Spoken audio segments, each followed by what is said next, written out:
샬롬, 말씀 읽어주는 김기훈 목사입니다. 오늘도 기대하는 마음과 사모하는 마음을 가지고 하나님의 말씀 함께 읽겠습니다. 레위기 3장 1절부터 17절까지의 말씀입니다.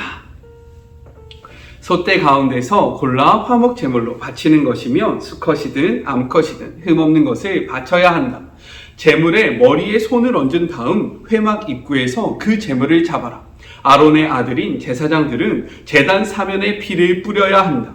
화목제물 가운데서 내장을 덮거나 내장에 붙은 모든 지방과 두 콩팥과 그 둘레 허리께 있는 지방과 콩팥과 함께 떼어낸 간을 덮은 껍질은 하나님께 불살라 바치는 제물로 바쳐야 한다. 아론과 그의 아들들은 그것을 제단 위, 불을 피우기 위해 마련해 놓은 장작 위에서 번제물과 함께 불살라야 한다. 이것이 불살라 바치는 제물이며 하나님을 기쁘게 하는 향기다. 양떼 가운데서 골라 하나님에게 화목제물로 바치는 것이면 수컷이든 암컷이든 흠없는 것을 끌고 와야 한다. 어린 양을 바치는 것이면 그 양을 하나님에게 바쳐라. 제물의 머리에 손을 얹은 다음 회막에서 그 제물을 잡아라. 그러면 아론의 아들들이 그 피를 제단 사면에 뿌릴 것이다. 화목제물에서 떼어낸 지방과 엉치뼈 부근에서 잘라낸 기름진 꼬리 전부와 내장을 덮거나 내장에 붙은 모든 지방과 두 콩팥과 그 허리 둘레께 있는 지방과 콩팥과 함께 떼어낸 간을 덮은 껍질을 하나님에게 불살라 바치는 제물로 바쳐라. 제사장은 그것을 제단 위에서 불살라야 한다. 이것이 하나님에게 바치는 음식이며 불살라 바치는 제물이다. 염소를 바치는 것이면 그 염소를 하나님 앞으로 끌고 와서 그 머리에 손을 얹은 다음 회막 앞에서 잡아야 한다. 그러면 아론의 아들들이 그 피를 제단 사면에 뿌릴 것이다. 내장을 덮거나 내장에 붙은 모든 지방과 두 콩팥과 그 둘레 허리께 있는 지방과 콩팥과 함께 떼어낸 간을 덮은 떡지를 하나님에게 불살라 바치는 제물로 바쳐라. 그러면 제사장은 그것들을 제단 위에서 불살라야 한다. 이것이 하나님에게 바치는 음식이요 불살라 바치는 제물이며 하나님을 기쁘게 하는 향기다. 모든 지방은 하나님의 것이다. 이것은 너희가 어느 곳에 살든지 대대로 지켜야 할 영원한 규례다. 너희는 지방을 먹지 말고 피도 먹지 마라. 그 가운데 어느 것도 먹어서는 안 된다. 이것은 하나님의 말씀입니다. 오늘 말씀은 화목제에 대해서 이야기를 하고 있는데요. 단락을 구별하지 않고 이를 통해 생각할 두 가지를 함께 나눠보도록 하겠습니다. 먼저 첫 번째, 사귐과 나눔의 제사입니다. 화목제는 크게 세 가지로 구분이 되어 먼저는 자원하여 드리는 화목제, 둘째로는 서원을 이룬 다음에 드리는 화목제, 마지막 셋째로는 특정한 경험을 한 후에 드리는 감사제입니다. 첫 번째와 두 번째 화목제는요, 그 이튿날까지 그 고기를 먹을 수 있었지만 세 번째 감사의 화목제는 제사를 드릴 당일에만 그 예물을 먹을 수 있었고 그 이튿날에는 그 모든 고기를 다 불태워야 했습니다. 이러한 화목제의 예물은요, 흠없는 소 그리고 양, 염소로 드릴 수 있었는데 특별히 크기가 작은 새를 드리는 그러한 규정이 없다라는 거예요. 왜 그랬을까? 그 이유를 우리가 무엇으로 생각해 볼 수 있냐면 화목대로 드려졌던 희생 제물의 고기는 모두 함께 나누어 먹을 수 있었다라는 점에서 생각해 볼 수 있습니다. 레위기 10장 14절부터 15절을 보면요, 제물의 가슴과 그리고 우편 뒷다리는 제사장과 그의 가족이 함께 먹을 수 있었고 나머지 부분은 제사를 드리는 자가 가져가서 먹을 수 있었습니다. 그렇기 때문에 크기가 작은 새는 번제와 속죄의 죄처럼 상식적인 제사에는 사용될 수 있었지만 나누어 먹는 제사인 화목제에는 적절하지 않았다라고 생각해 볼 수 있는 거예요. 또한 그 제물을 비축할 수 없었다라는 그러한 점을 통해서 우리는 무엇을 생각해 볼 수 있냐면 화목제는 개인의 차원을 넘어서서 공동체가 함께 나누는 그러한 제사였음을 확인해 볼 수 있다는 거예요. 그렇기 때문에 화목제는요, 번제와는 달리 수컷과 암컷 모두를 하나님 앞에 드릴 수 있는 그러한 제사였습니다. 예배자는요, 가축을 끌고 와서 그의 머리에 안수를 하고 회막문에서 이를 잡습니다. 우리 말씀을 통해서 확인해 볼까요? 2절 전반부의 말씀을 같이 한번 읽어볼게요. 그 예물의 머리에 안수하고 회막문에서 잡을 것이요 라고 기록되어 있습니다. 예물의 머리에 안수한다라는 것은요, 자신의 몸을 그 머리에 짓누르면서 이렇게 기대는 것을 의미하거든요. 단순히 손을 얹는 것이 아니라 힘있게 누르는 것을 뜻합니다. 번제에서의 이러한 안수는 자신의 죄를 예물에게 전가하는 의미가 담겨 있어요. 하지만 화목제에서의 안수는 속죄를 위한 것이 아니었습니다. 그렇기 때문에 이는 우리가 어떻게 생각해 볼 수 있느냐? 자신의 힘으로 이룰 수 없는 화목의 역할을 예물에게 담당시키는 행위였다라고 생각해 볼 수 있는 거예요. 이를 예수님과 연결해서 생각해 보면요, 이렇게 나타낼 수 있습니다. 예수님이 화목 제물이었다라는 사실을 기억하면서 우리의 삶을 온전히 예수님께 맡기고 그분을 의지함으로 하나님과의 화목을 이루며 이웃과의 화목을 이루어 나간다라는 것을 뜻한다라는 거예요. 이렇듯 화목은요, 우리의 힘과 우리의 의지로 이룰 수 있는 것이 아닙니다. 화목은요, 하나님의 힘, 하나님의 능력, 그분의 말씀 안에서 이룰 수 있다라는 거예요.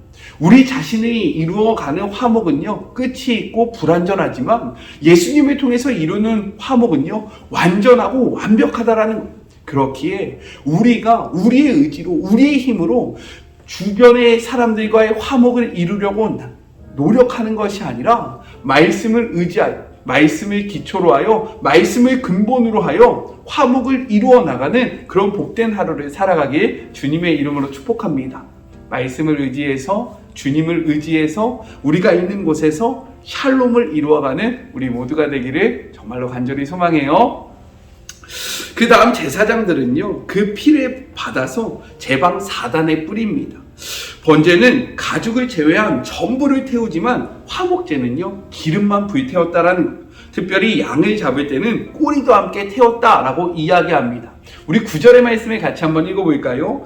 그는 그 화목제의 제물 중에서 여호와께 화제를 드릴지니 그 기름 곧 미골에서 뺀 기름진 꼬리와 내장에 덮인 기름과 내장에 붙은 모든 기름과, 이어서 10절도 읽어볼게요. 두 콩팥과 그 위에 기름 곧 허리 쪽에 있는 것과 간에 덮인 꺼풀을 콩팥과 함께 떼어낼 것이요 라고 기록되어 있어요. 기름은요, 지방이라는 뜻과 함께 이것이 중요한데 최상의 것이라는 의미가 담겨져 있습니다. 실제로 고대 근동사회에서 지방은요, 고기 부위 중에서 가장 귀한 것으로 여겨졌다는 거예요. 저는 고기를 너무 좋아하거든요. 그런데 살코기만 있는 것은 퍽퍽해서 맛이 없어요. 하지만 지방이 적절히 이렇게 포함되어 있는 고기는요, 정말 부드럽게 넘어갑니다. 진짜 지방이 섞인 고기가 최상의 것이라는 것을 저희 입맛을 통해서 증명해봤습니다. 네, 죄송합니다. 그냥 넘어가 주시면 좋을 것 같아요. 소와 염소와 달리 양은 꼬리까지 드리라고 이야기하는데요. 그 이유는 무엇이냐면 양의 꼬리에는 굵고 그리고 넓은 기름이 포함되어 있었기 때문입니다. 또한 여기에 보면 콩팥이 나오는데요. 구약에서 콩팥은 무엇을 의미하냐? 생각이나 감정을 담는 곳을 의미했습니다. 따라서 기름과 콩팥을 하나님 앞에 드린다는 것은 어떠한 의미이냐? 예배자의 감정과 생각, 즉 예배자의 진실된 마음과 함께 가장 최고의 것을 통해 하나님을 예배한다라는 의미가 담겨져 있는 거예요. 그러므로 화목제는요, 하나님께 마음이 있는 예배자가 예물을 드린다는 점에서 하나님께 드려지는 제사인 동시에 그로 인해서 하나님 앞에서 먹을 음식을 서로 함께 나누는 기쁨이 넘치는 제사라고 우리가 생각해 볼 수 있습니다. 특별히 화목제에서 가난한 자들을 위한 예물이 구별되어 있지 않는다는 점을 통해서 화목제가 근본적으로 모든 사람이 함께 나누어 먹는 제사이기 때문에 가난한 이들은 다른 사람의 화목제에 참여해서 함께 그 은혜와 기쁨을 나누었음을 보여주는 것이에요. 따라서 이는 이웃에 대한 사랑의 본으로서의 의미를 지니기에 사귐의 제사, 나눔의 제사라고 이야기를 할 수 있는 겁니다. 성경은요, 이렇게 이야기하고 있어요. 히브리서 13장 16절의 말씀입니다. 오직 선을 행함과 서로 나누어 주기를 잊지 말라. 하나님은 이 같은 제사를 기뻐하시느니라. 아멘이십니까? 우리들의 예배도요, 저는 이와 같기를 소망합니다. 먼저는 하나님에게 감사의 마음으로 우리가 갖고 있는 것 중에서 가장 최상의 것을 드리는 것, 그리고 여기에서 멈추는 것이 아니라 주변에 있는 사람들에게 그 사랑을 함께 나누는 하나님 사랑과 이웃 사랑을 실천하는 우리가 되기를, 그리고 그러한 예배가 되기를 간절히 소망해 봅니다. 우리 함께 그러한 복된 예배를 만들어 갔으면 좋겠습니다. 둘째, 화목제물이신 예수 그리스도에 대해서 이야기를 하고 있어요. 성경은 화목제를 이렇게 이야기합니다. 우리 5절의 말씀을 같이 한번 읽어볼까요? 아론의 자손은 그것을 제단 위에 불 위에 있는 나무 위에 번제물 위에서 살을 지니 이는 화제라, 여호와께 향기로운 냄새니라 라고 이야기합니다. 에베소서에서는요, 예수님의 죽음을 이렇게 나타내고 있어요. 에베소서 5장 2절의 말씀 같이 한번 읽어보겠습니다. 그리스도께서 너희를 사랑하신 것과 같이 너희도 사랑 가운데서 행하라. 그는 우리를 위하여 자신을 버리사 향기로운 제물과 희생 제물로 하나님께 드리셨느니라 라고 이야기합니다. 화목제물을 무엇이라고 이야기했다라고 했습니까? 여호와께 향기로운 냄새다라고 이야기했는데, 에베소서에서는 예수님의 죽음을 사랑과 연결해서 무엇이라고 이야기합니까? 향기로운 제물이다라고 이야기하면서 이 예수님의 죽음이 우리를 향한 희생 제물이었음을 나타내주고 있다라는 거예요.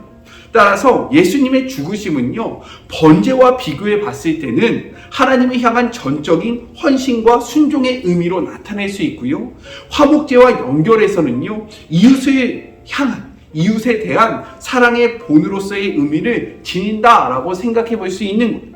화목제물이 예배장, 그리고 제사장, 가난한 이웃 모두에게 큰 즐거움과 기쁨이 되었듯이 예수님 자신을 우리 모든 사람을 위한 사랑의 음식으로 내어주셨습니다. 그렇기 때문에 예수님은 자신의 살과 피를 상징하는 떡과 포도주에 우리를 초대하시고 있다라는 거예요. 특별히 레위기에서 피를 먹는 것을 금지하고 있지 않습니까? 그럼에도 불구하고 예수님은요, 자신의 피를 마시라 라고 이야기했기 때문에 이러한 초대는 당시 유대인에게는요, 상상하지도 못할 정도로 충격으로 다가왔는데, 이러한 충격은 모든 사람을 위한 기쁨의 화목제로서 예수님의 죽음을 한층 강조하고 있다는 강한 임팩트를 줘서 예수님이 왜 죽으셨고 예수님의 죽음이 무엇을 의미하는지를 분명하게 보여주기 위해서 나의 피를 마시라, 구약 성경이 금하고 있는 그 피를 먹으라 라고 이야기를 하고 있다라는 겁니다. 우리는 보통 천만찬을 할 때 무엇을 생각하냐면요, 주께서 우리 죄를 위해서 죽으신 것만을 묵상하는 경향이 있습니다. 그러나 성만찬에는 매우 중요한 개념이 포함되어 있다라는 거예요. 고린도전서 11장 성찬 본문이 이 점을 매우 잘 나타내주고 있는데요, 우리는 보통 성만찬을 할 때 23절에서 29절을 읽습니다. 제가 지금 말씀하고 있는 고린도전서 11장 23절부터 29절 너무나도 잘 알고 계시죠? 한번 읽어보시기를 원합니다. 그러나 이 본문이 속한 단락은 23절부터 29절이 아니라 17절부터 34절이라는 것이 매우 중요하다는 거예요. 다시 한번요. 우리는 보통 성만찬을 기억할 때 어떠한 말씀을 기억하냐? 고린도전서 11장 23절부터 29절을 기록하는데, 실제로 성만찬이 담겨있는 이 단락은 17절부터 34절까지의 말씀이다 라는 겁니다.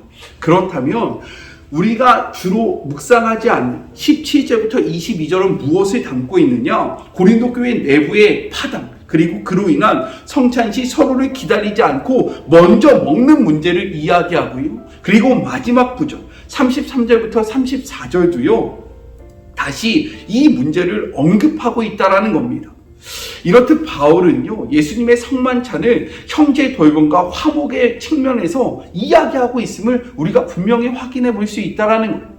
우리 말씀 한번 읽어볼까요? 고린도전서 11장 28절의 말씀입니다. 함께 읽겠습니다. 사람이 자기를 살피고 그 후에야 이 떡을 먹고 이 잔을 마실지니.